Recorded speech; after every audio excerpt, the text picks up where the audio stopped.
Hey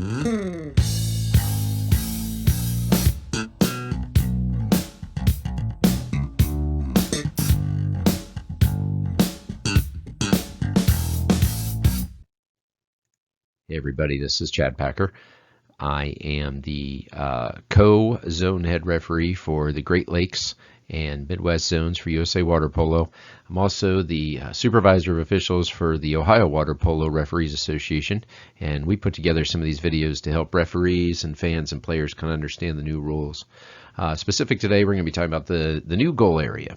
Okay, so the new goal area is the area that encompasses everything 2 meters outside the frame of the goal on either side and is out to 2 meters.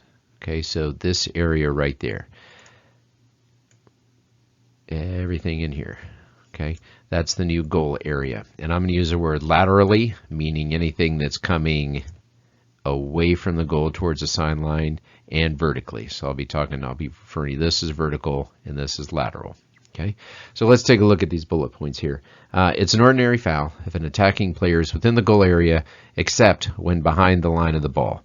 So we know that means if the ball is sitting right here, right, this player right here is now okay because the line of the ball dictates what is and what isn't now the offsides line. Okay.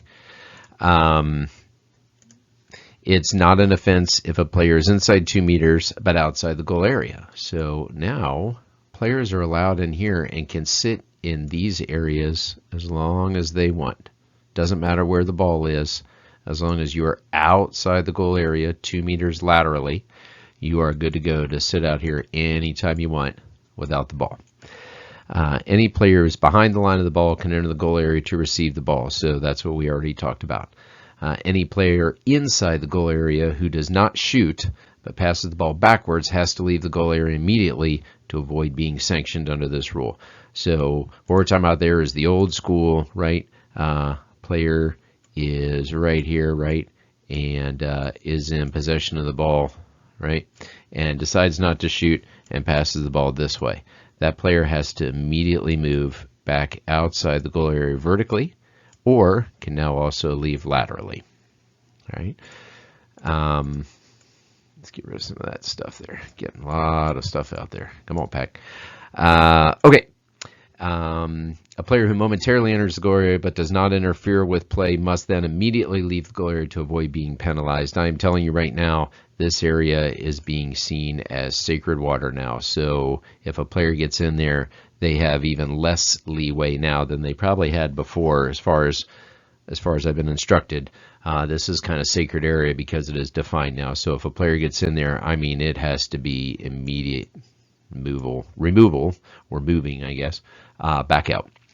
And then this last part here talks a little bit about kind of the lines marking it and what we're kind of looking for probably as referees or as a pool setup. What I'm noticing some places doing is maybe you put a cone right here if you don't have the lane line. So put some cones there to help the referees. And then these cones are going to be here anyway. So you got to mark 2 meters out so that referees are aware, and players, I suppose, are aware of where the goal area is laterally. Okay? All right, so let's take a look at our first example here. We've got players in the water, and for referees instructions, I want you to kind of take a look at my referees here because I think that's important to note. As we talked about before, a player can be inside this area out here without the ball. So right now the 2 position, or the left flat maybe, has the ball and makes the pass in. So this is completely fine, right? In this instance, the attacker is outside the goal area when receiving the ball. For referees, notice when this player catches the ball, we want to start seeing referees get themselves in line with the ball rather than hanging right here, right? We want to see referees get their head down there because, let's see if I can make that all the way straight, because this is the new offsides line.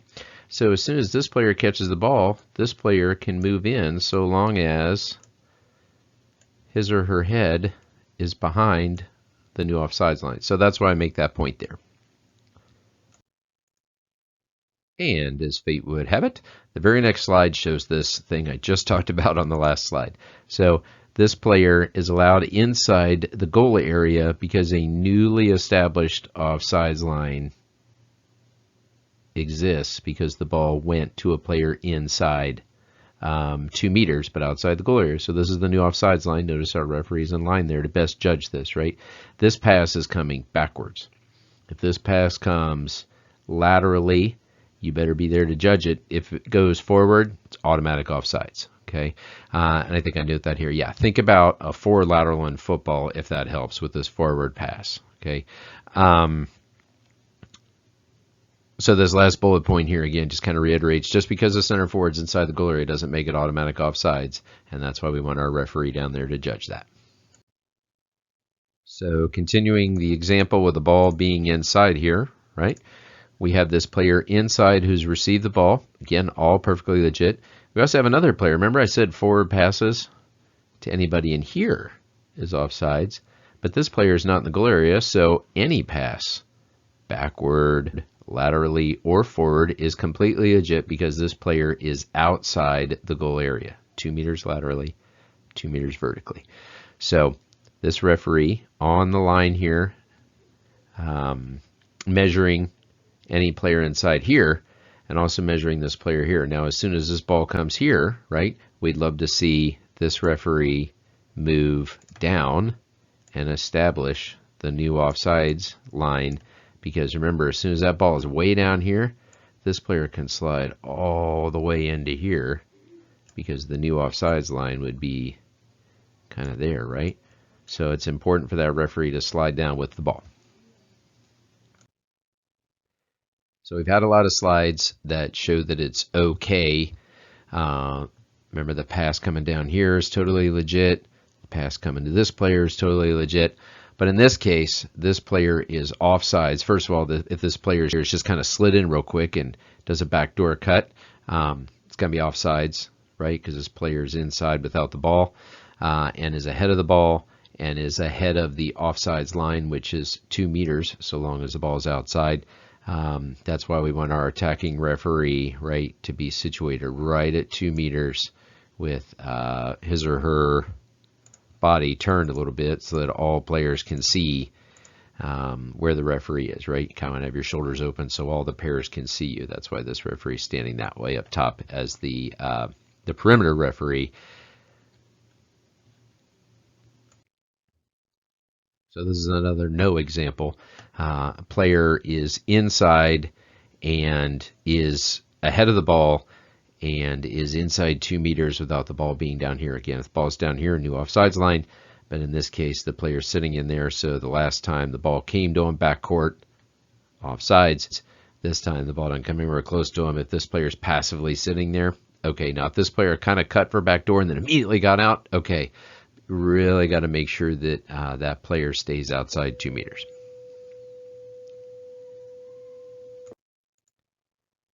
So this is that example of making sure that the referee is in the correct spot, right? Remember, the referee is on the newly established line, and this is one of those where, remember, I think in our last example, the pass kind of went backwards or laterally. In this case, the pass is going forward. That is offsides because the line is established by the ball, and position is established by the head.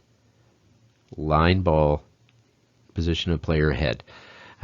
So this is different in the blue line in hockey. I don't know if you're a hockey person, if this makes any sense to you. I don't really understand hockey, but I understand when the when the puck gets inside the blue line, it can go forward, backward, left, right, center, wherever it goes. Doesn't matter. In this case, it's always going to be the line of the ball. So referees, really important that you're judging that. Let's talk a little bit about free throws. If you are fouled, that's what my X means here. If you are fouled inside 2 meters, but you're outside the goal area, you put the ball in play straight away. You do not, remember now, the referee would have to go bag up, and get you outside 2 meters. You don't have to do that anymore. You just have to be outside the goal area, right? So in this case, the player can put the ball in play right there and could maybe make that backwards pass to this player. So this is one where if you're a player and there's a foul there, this person could loop in and receive the ball right here, right? If their head's right here, could receive that ball and stuff it right inside the cage because it doesn't have to come out anymore. So that's really, really exciting. Now this is an instance where the player is fouled inside the goal area. This player can put the ball in play by swimming it out and popping it right here, or going vertically and popping it. They cannot pop it and go out. They have to go out and then put the ball in play. Okay, and that's really important. It's not pop and move out. It's move out and then get yourself outside the goal box, right? Anything out here outside the goal box, and then do the maneuver that puts the ball in play, right? Clear separation, air around the ball. The other thing this player could potentially do is just could pass it out to here and then move, and then we're good to go. Remember, as soon as he or she passes it out, they can't passively be inside this goal area. So pass it out. This player now has to put the ball in play while this player moves outside the goal area. Remember, ball and foul have to be outside 6. So if this player passes it out, this player is not eligible to take a direct shot or put the ball in play and then shoot. Okay, I want to close talking a little bit about philosophy. So players, coaches, referees all understand what we're trying to do with this rule here. It is important for a referee to assume that all players are outside of the goal area unless they are sure the player's inside the goal area. So if you're not sure or it's close, referee as though the player were outside the goal area. So here's an example where this player is close, but they're definitely, well, in this case, I mean, if you're the attack referee, you'd probably be able to see that. But what's really hard for referees is refereeing that far pair there. This person is, this referee, the perimeter, especially over here, there's going to be a lot of talking. Probably this referee is watching these two pairs right here. This referee is kind of looking here, but probably also looking to see if there's a foul here.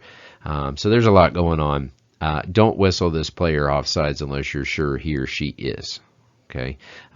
Always assume they're not unless they are. All right. So I think that covers it. There are some videos I'm going to try and track down as well that give some, again, more real world examples. But I think these do a pretty good job of explaining how the rule is assessed and enforced when players are offside. So if you want to give me a shout, you can either, if you got my cell phone, you can obviously give me a shout there. Or if you want to email me any questions, it's chadpacker24@gmail.com. And other than that, I will see you guys on deck.